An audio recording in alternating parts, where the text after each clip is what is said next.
Ողջույն, ուղեղի և ձեռքերի միջև սիրտը պետք է լինի միջնորդ։ Ներկայացնեմ հետևյալ գիրքը։ Գրքի հեղինակը Թեա ֆոն Խարբոու Մետրոպոլիս։ Գիրքը հրատարակել է AST հրատարակչությունը 2025 թվականին։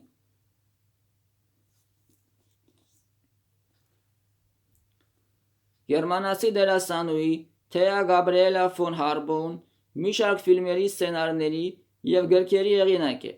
1926 թվականին նա գրել է Մետրոպոլիս համր ֆիլմի սցենարը և դրա հիման վրա համանուն ֆանտաստիկ ժանրի վեպը։ Վեպում իրադարձությունները ընթանում են Մետրոպոլիս քաղաքում։ Այն մեքենաների քաղաք է, ունի մոտ 50 միլիոն բնակչություն։ Այն բաղկացած է երկու մասից։ Գետնի վրա ապրում է վերնախավը, գետնի տակ աշխատավոր դասը։ Մետրոպոլիս քաղաքը կառավարում է Իոհ Ֆրեդերսենը, ով բնակվում է Նոր Բաբելոնի աշտարակում։ Նա ամենակարող, ամենագետ տիրակալ է, ում բոլոր անվերապահ ենթարկվում են։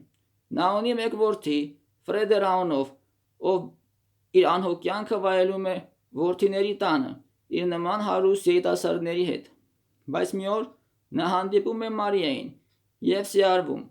Հետագայում Մարիան իրեն պատմում է, որ շուտով հայտնվելու է միջնորդը և փոխելու է քաղաքում առկա իրավիճակը։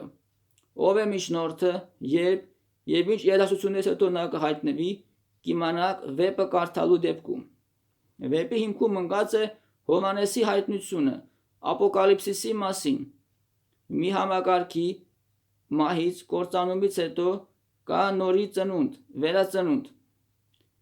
Երեխաների, ծնողների նկատմամբ խնամքը, երեխա-ծնող հարաբերությունները,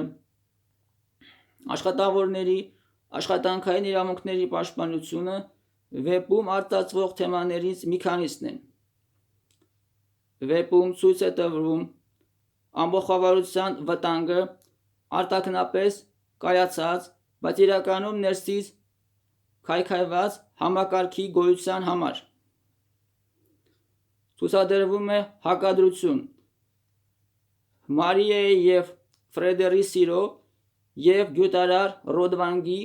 ու Հելի ենթադրյալ սիրո միջև։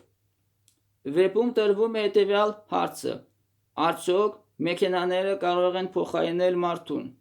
Այսօր էլ այդ հարցը մնում է արդիական։ Վեպը ընթերցվում է մեկ շնչով։ Այն խորհուրդ կտամ կարդալ պատանիներին և երիտասարդներին։